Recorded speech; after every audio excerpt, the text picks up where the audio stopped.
Welcome to another episode of Building Your First Home, where we dive into the world of home building and real estate with the experts who know it best. Today we have a special guest, Adam Kelleher, a new home representative for Turnkey Building Group. With over a decade of experience working for two of the largest volume builders in the industry, Adam brings a wealth of knowledge and insights to the table. In this episode, we'll be discussing the crucial mindset you need when embarking on the journey of building your first home. Whether you're just starting to consider your options or you are already in the planning stages, Adam's expertise and personal experience will provide you with invaluable guidance to ensure your experience is as smooth and successful as possible. Welcome to the show, Adam. Thanks, guys. It's great to be here. Adam, tell us a little bit about yourself. Well, I'm a father of three. I live on the Mornington Peninsula with my partner, Katie, and obviously the three kids.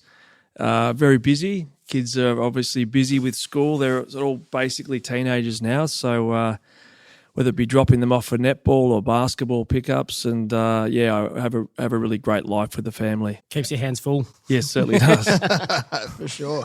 Have you always lived on the peninsula, or? No, I grew up in the eastern suburbs of Melbourne, actually. So we moved down here as our first home. We made a decision to move to somewhere a little bit more affordable at that point. So yeah, that's what we did. Sounds good. Can you tell us a little bit about your first experience with home building? So I understand your parents built their first home that you lived in? They did. They built a home a couple of years before I was born. So that was back in 1968. It was on a new land estate in a suburb called Doncaster, which is in the eastern suburbs. And amazingly, I rang my dad today and I said, Dad, how much did that house actually cost you back then? And he said, the house was $9,300 to build and the land was $3,700. So there you go. House and land, $13,000. Can't even get a Toyota for that. That's right. Maybe a used one. That's right. What, obviously you might not remember, but when you were building a house back then, what did it look like? Was it similar to the model now? Were there displays? Were there preset designs? No, I think it was just the start of actually displays back then, because a lot of our neighbours had homes from similar builders. I remember I went into a friend's house. He lived a block away and his design was pretty much the same. Like, hang on, this is weird as a kid. But I think that was the start of that sort of volume builder sort of era. Yes, for sure. And it was exciting for a lot of young families. I think they were baby boomers back then. So, moving into a new suburb was very exciting. And I always say to my clients, even now, one of the great things about building a new home is you're often living in an area where there's people of similar sort of mindset or lifestyle going through that process of having a family. So you start to build some good relationships. That's true. And we certainly did that. I've still got friends today from back in my early days living in Doncaster, and it was good fun. The funny thing about Doncaster is a lot of people now would know that as a pretty premium area, very high price point, but actually back at that time, Doncaster would have been an entry-level suburb, if I'm correct. Oh, it is. Yeah, that's exactly right. I always surprises me when I look at that, because back then that was greenfield. There was an old apple orchard. And I think my parents, people around them said, why would you go all the way out there? Middle of nowhere. And the reality was, well, that's where we can afford. Yeah, that's right. And it's a great place to raise a family. So that's why, that's when we're talking to our clients today. There's always options maybe where they could perhaps buy a smaller home in the area where they grew up, but maybe that doesn't suit what their family needs. Well, what's the median price now in an area like Doncaster? I don't know the median price, but I know that particular property is probably worth about $1.5 million. There you go. So for someone entering the market, it's probably a little bit out of their depth. Well, that's right. Yeah. And obviously something like that needs, probably at that point a fair bit of renovation and. Yeah. That's true. Or even in a lot of cases now in these areas, we're seeing properties get knocked down and turned into multi-townhouse type development for affordability. Well, that's exactly what happened to my neighbour up the road. He was 2 doors up and his has now been turned into, I don't know, maybe there's 6 apartments there. It kind of blows your mind. One day we're out playing on his front yard years ago. Now it's got a pretty heavy density apartment there, and a lot of them are like that. And to be honest, when you drive through the suburb now, as expensive as it is, sometimes it does feel a little bit it might have been overdone a little bit with those types of developments. Yeah, okay. And it takes away a little bit of the character of what was there. The bigger street straight, like the bigger blocks. Because how big was your parents' Yeah, block? I think it might have been 1,000 square metres. Yeah, so- Right, which probably was pretty normal at that time. Yeah, that was. Certainly a bigger space than what I'd wanted to maintain now with how busy I am. Yeah. Definitely. That was your first home you lived in with your parents. What about your first home after you moved out? Well, I was a bit of a slow burn, to be honest. So, I had people around me telling me about property, but I had my fixed ideas and I probably wasn't open to really learning a lot about it. I did go to a seminar or two trying to understand property, but it really, for me, it took until I settled down. I'd moved around a fair bit around the Bayside areas. When I moved out of home, I lived in sort of Alwood, Alstonwick, and then I moved for work up to Bondi, which I really enjoyed. And it wasn't until I met my now partner, Katie, and I suppose she was keen to start a family, and that frightened me. But she sort of, we moved that way, and she sort of instigated the idea of buying a home. And to be honest, I honestly don't even think it had really entered my mind too much. I travelled pretty light. I moved from sharing houses with different people, and when you're a young bachelor, you got your probably your mattress or your bed and a bag of clothes and away you go. So the idea of moving house is a much bigger ordeal with a young family a growing family. But she probably instigated the idea of buying our first home. For sure. In that time, so obviously you were renting properties in a lot of these areas. Yep. Did you ever consider investing while you were doing that, or was that not really a concept? Yeah, I probably did. So I probably did look at that a little bit, probably even more so before actually buying my own first home. I was at one point then got involved in property and was working with a builder, and so you start to learn a little bit about it. But pulling the trigger and looking at things are two different things. So I looked at a number of different things, and at one point a close friend said, "Adam, you're not going to do it anyway, so why are you wasting all this time?" and it really resonated with me, and I remember that to this day, and it probably helped spark more action for me. I was going to say, did it give the motivation to actually do something? It did. Yeah. I was a gunner, should have, wanna sort of guy, looking at everything, probably bugging a lot of real estate agents. Yeah. And to be honest, back then, not even being ready financially, so thinking you might be ready. Yeah. I even went as far as buying it, actually bought it on an investment property. And then somebody said, "Well, Adam, have you got the finance organised?" I said, "Well, I'm sure I'll be okay. I'm earning good money." "Well, hang on, but you're self-employed." Yeah, right. Well, what does that mean? As it turned out, I wasn't going to be able to get the money, and I had to rescind that contract. Yeah, right. So I had the intentions of buying an investment property, but really had no idea what I was doing, the process you need to follow to do that in a way that minimises risk, maximises your return. You really needed someone to maybe help guide you through that process. Exactly. And I think a lot of people, when you're young, you've got people in your life that are positive and you've got people in your life that maybe aren't as positive. So sometimes it's really hard to know who to speak to or who to listen to. That mixed advice you're going to get from people. You do. And it is that hard thing where maybe it's not the best advice, but going against your family's ideas of what you should do or what your friends think you should do can be hard a lot of the time as well. Absolutely. I think when it comes to property and taking advice from people, I feel like it's always important to look at that person and see what they've done with property themselves. Because if you've got someone giving you advice not to buy and they've rented their whole life, is that really the position that you want to be in yourself? That's right. And I remember I had a friend I met up in when I was living in Bondi, and he was a really sort of forward-thinking type guy, and we had a barbecue once, and he was telling me, it wasn't big noting, but he was telling me about a property that he'd purchased in, I think it was called Queenscliff up there, and it was a unit or apartment, but it was on the water. And he said, I've done really well with this. I'm going to buy another one. And he said, "Adam, have you ever thought about buying property? Have you ever thought about investing?" I said, "Oh no, my sister, she bought a house in Burwood, and it's gone up so much, the property market's going to crash."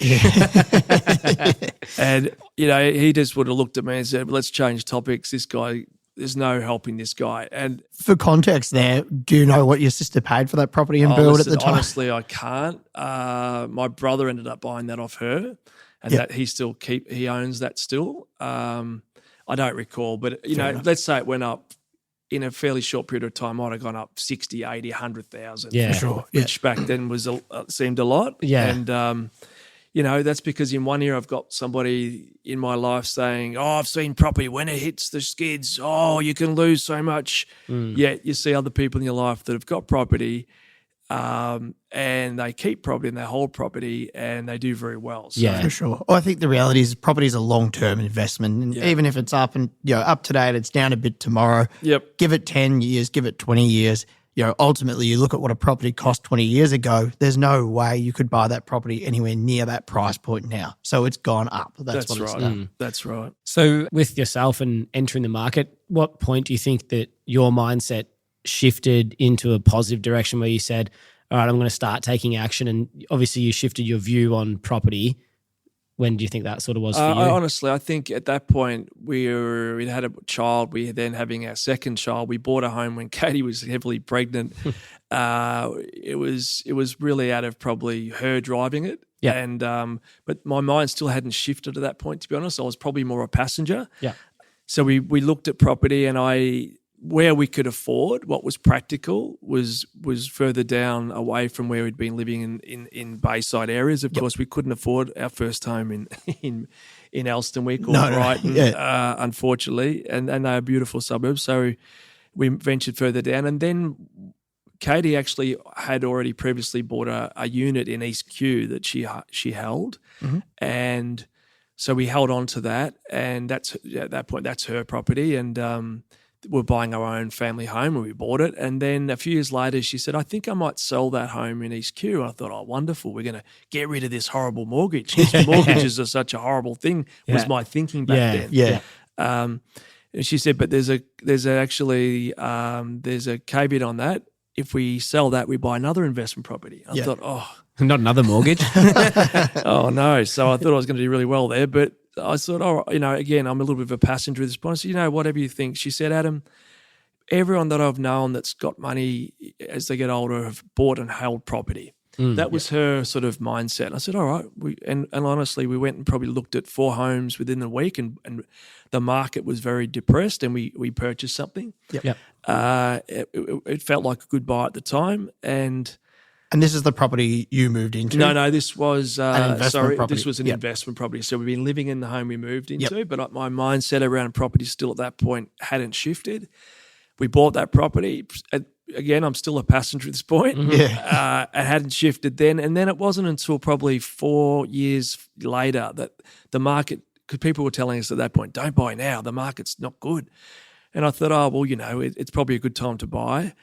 And 4 years later, the property went up quite a bit, quite quickly. We looked at it and thought, wow.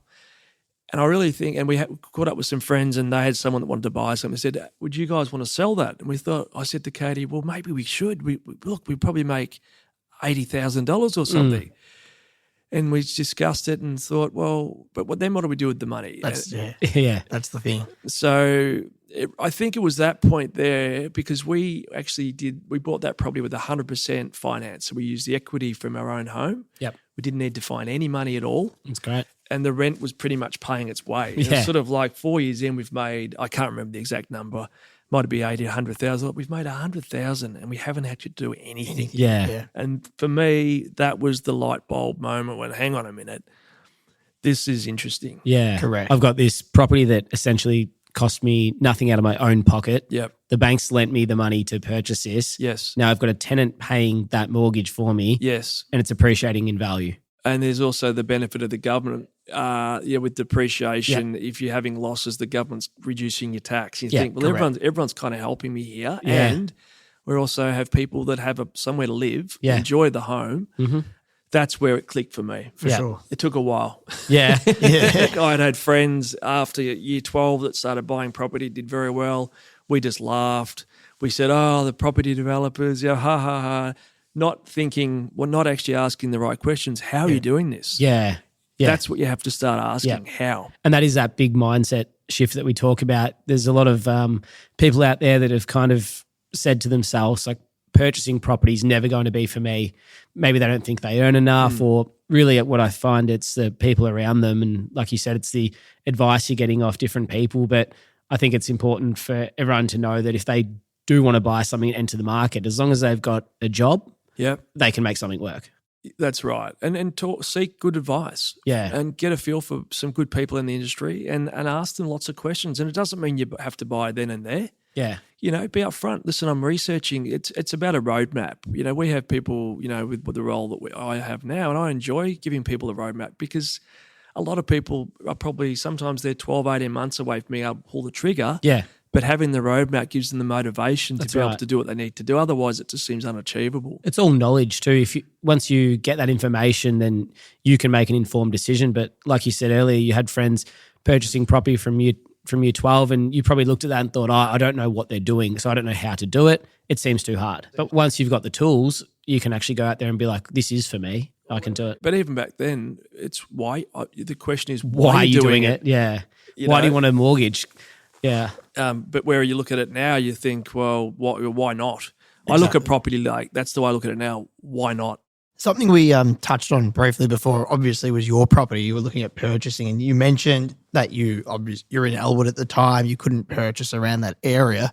What did you end up purchasing then? So we purchased down in on the Mornington Peninsula at a suburb called Mount Martha, which wasn't beachside or anything, but it was a fairly new. It's a new estate area there.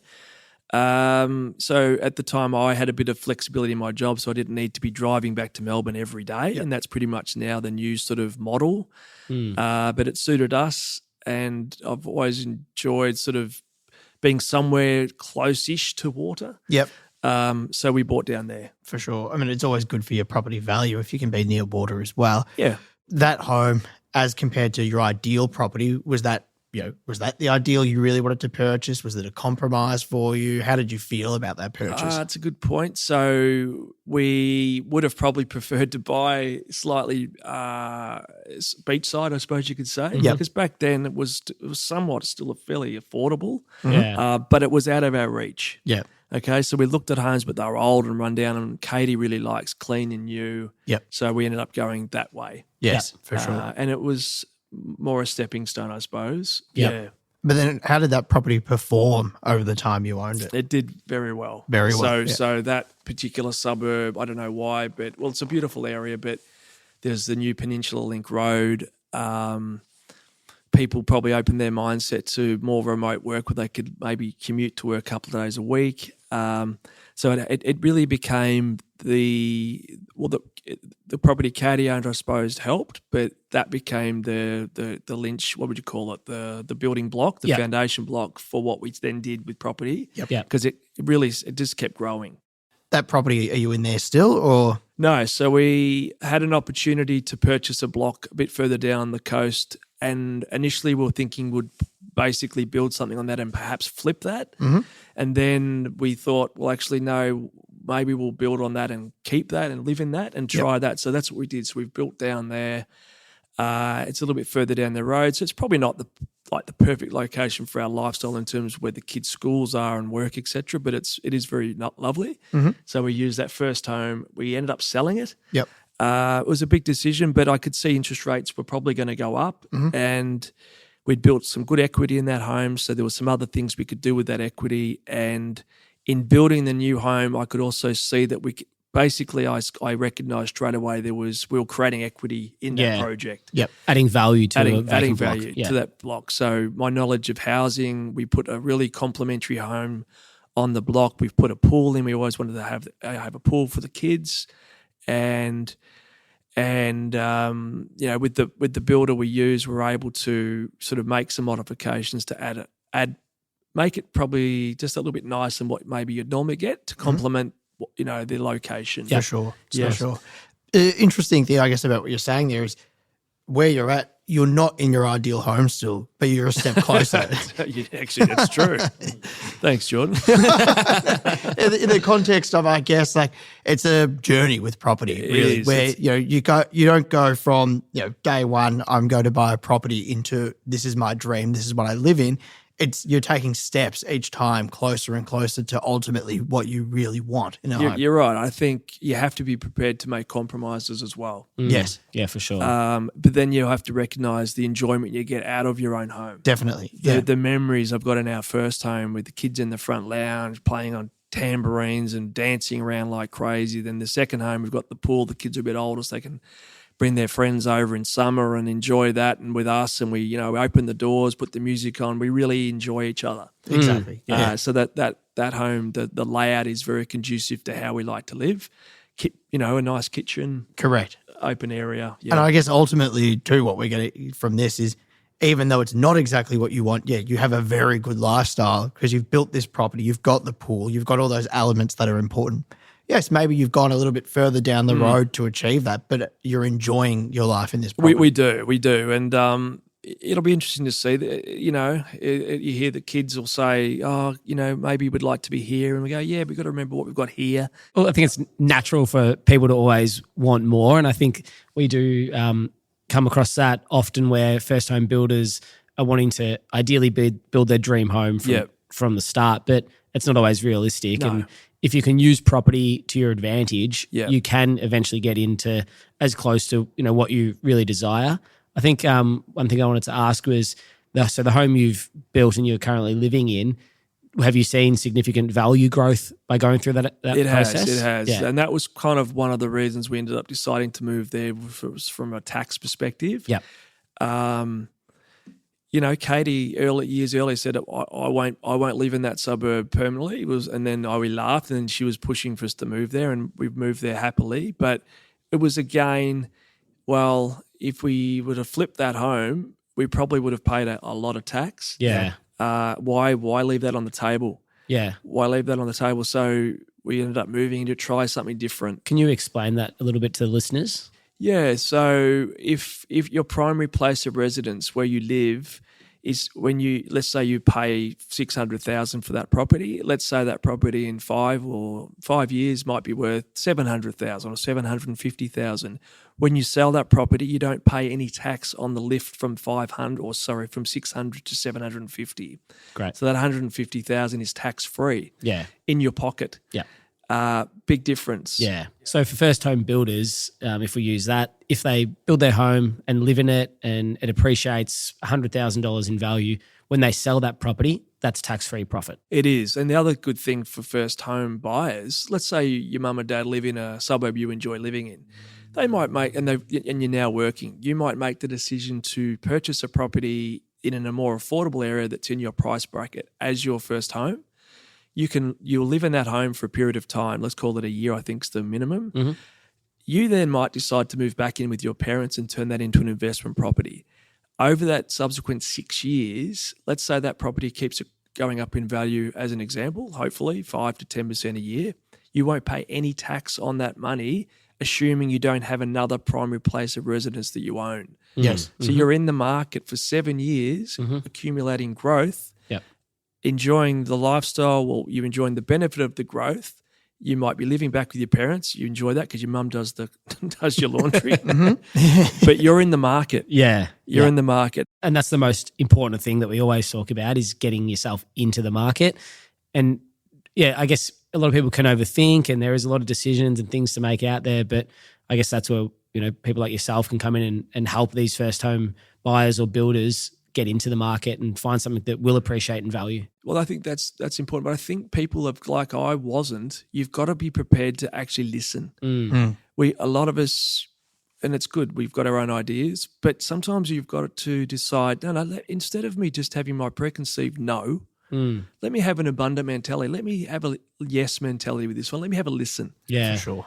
And once you know the options, then you make an informed decision. It's not what Uncle Harry says or your teacher that you used to go to school with, what they say. It's what you know. Yeah, sure. True. Yeah. I guess sometimes the worst outcome is doing nothing, really. Well, I think we all know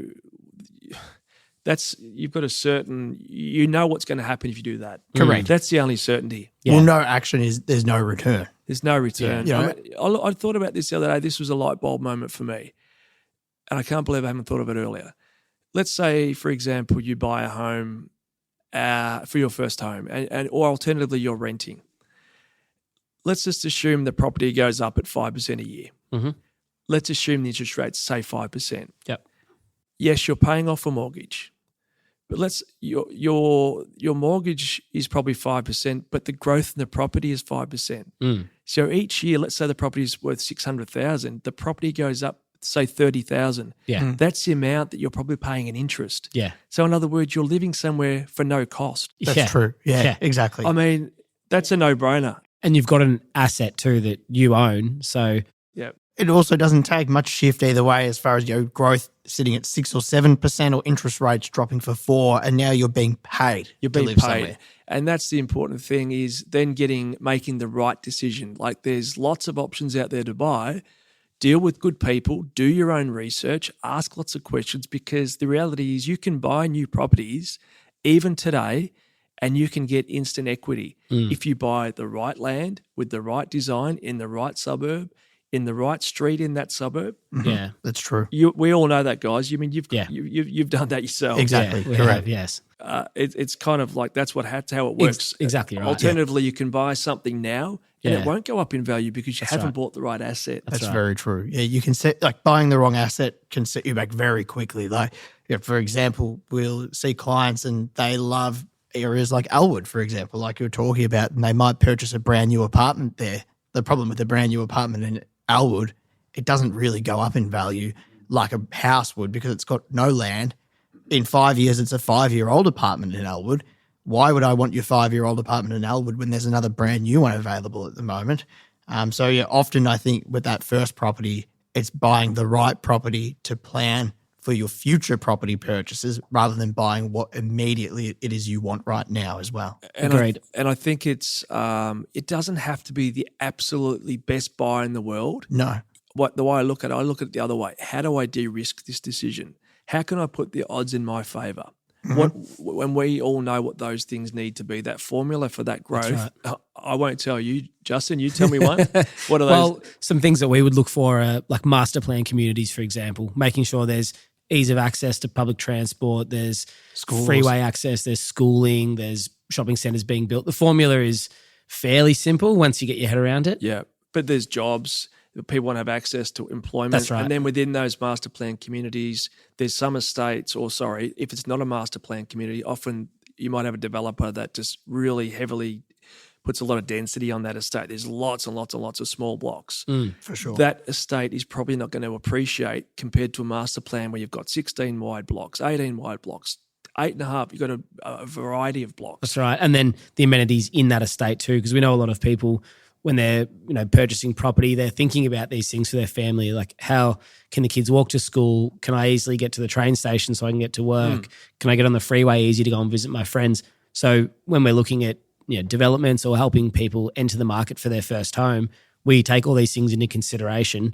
And I think, like you said, you might not always get the perfect first property for yourself. Maybe you do have to drive to work and it takes half an hour every day. But the difference is you've now got this property that's appreciating 5, 6, 7, 10% a year in value. In some cases, the property can almost be a second income for you while you're driving half an hour to work every day. That's the reality. I mean, when you break down, that's half an hour each way. It's an hour of extra work a day. When a lot of people look at what they get paid per hour and then look at how much that property goes up in value in that time, you're making a lot of money for that hour drive you do to half an hour each way every day. That's exactly right. Yeah. So I guess really you've had a lot of experience in property overall. If you were able to give one piece of advice to somebody looking at purchasing their first home, what would that be? Well, one piece of advice is a tricky one, George. Give us one extended piece of advice. All right. Thank you. I think, you look at where you're at in life. You don't want to be taking unnecessary risks. Yep. There's always going to be other opportunities. Okay? Yeah. So as much as, there's always a deal going on or there's a builder trying to do this or there's a land company trying to close, you do it when it's right for you. Of course. But I think you should open yourself up to learning about it. Yes. And I think I do think the sooner you're in a position to make a property decision that you're comfortable with, I think the better off you're going to be financially. It's like they say, it's time in the market, not timing the market. Well, that's true. That's true. And I was a should have, could have, I was gonna, the gunner guy. Honestly, I looked at Seaford, I looked at Mornington, I looked at Point Cook, I looked at so many things. All of them will have performed well. That's right. For sure. Yeah. But then it's which one would have been better suited to me at that point with what I was earning, cash flow, or it gives me a fallback position if I have to move into it for a period of time. So I'm a bit of a risk guy.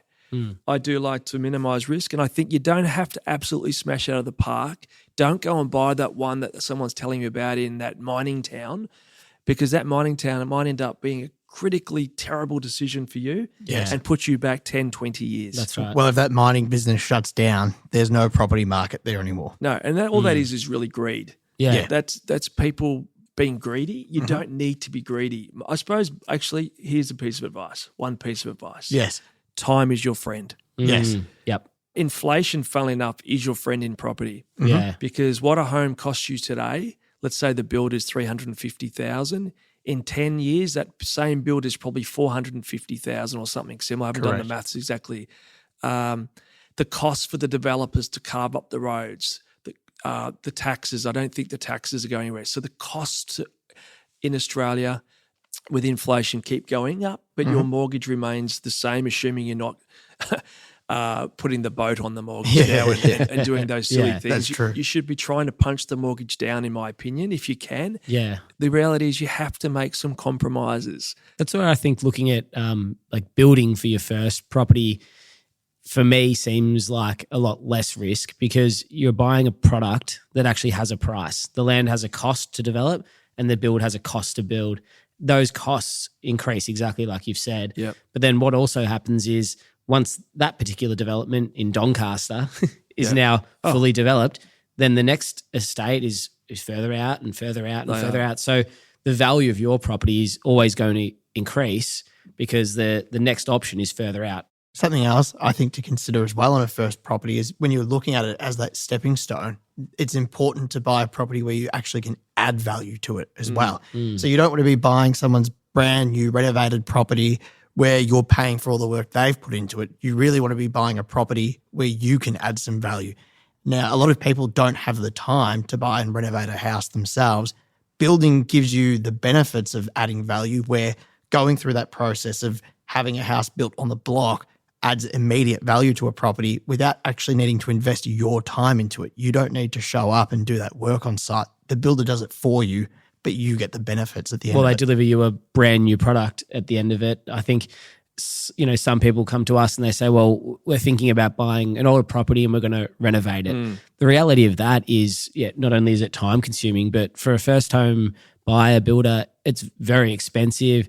It's very hard to coordinate trades. It's very hard to do the right thing to that property too. If you're inexperienced and you're going to go and put a whole heap of money in renovating, but you do the wrong thing, you're not adding any value. Also, I guess, like Adam says, risk too. With a renovation, you buy it, all of a sudden it needs re-stumping, it needs rewiring, the plumbing has to be replaced. There's another $80,000 you haven't budgeted for.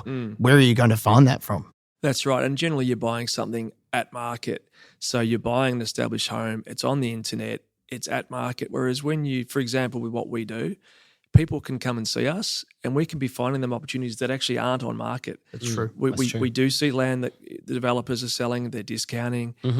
We're adding instant equity at that point, or we're complementing a particular block in its sun orientation with the right design. That's right. So when one day, not only do you get to enjoy that property, but one day when you go to sell that property, it's like, oh, this feels nice. Yeah. Oh, look at the way they've done the kitchen. Isn't that smart?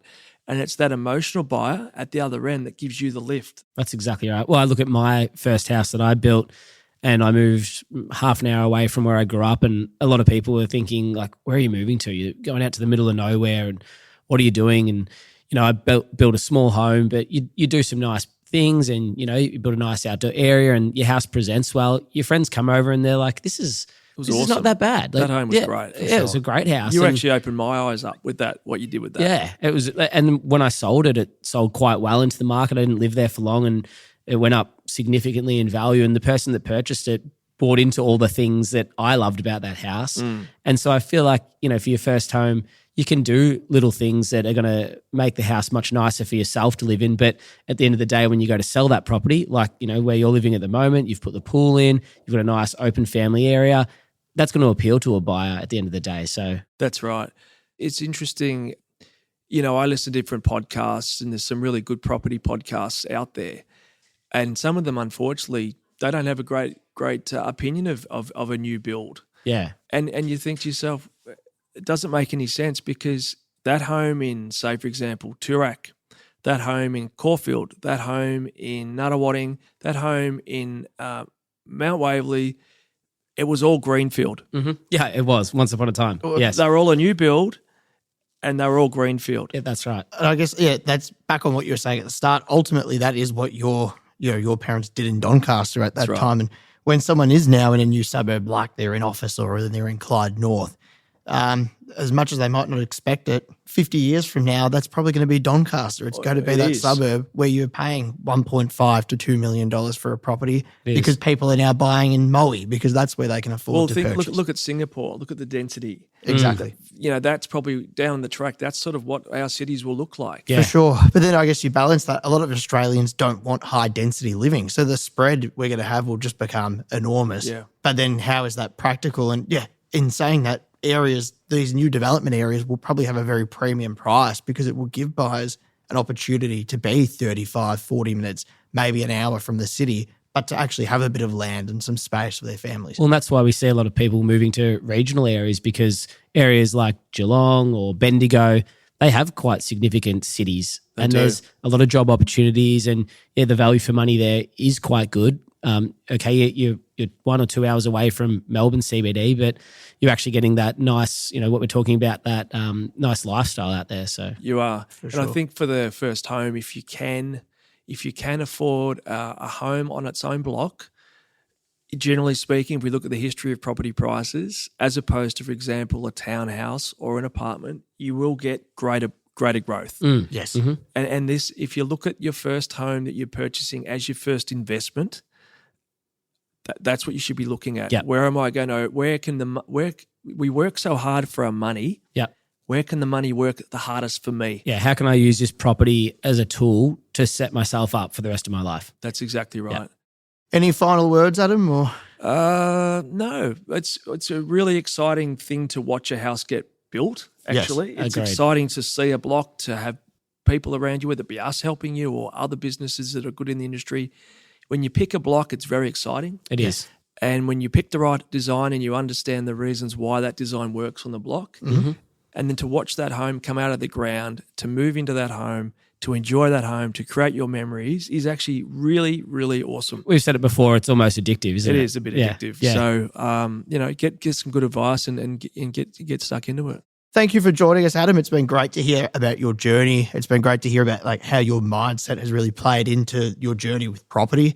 And we will look forward to catching up with you again soon. Thanks for joining us. Yeah, you're welcome. Thanks, guys. It was great. That's a wrap for today's episode of Building Your First Home, brought to you by Turnkey Building Group. We hope you found our discussion insightful and feel more confident as you embark on your home building journey. If you enjoyed this episode, please subscribe to Building Your First Home on your favourite podcast platform. Also, follow us on social media at Turnkey Building Group for the latest updates and home building tips. We love hearing from our listeners, so feel free to share your thoughts, experiences, and any topics you'd like us to cover in future episodes. Thank you for tuning in. Until next time, have a great day and happy building.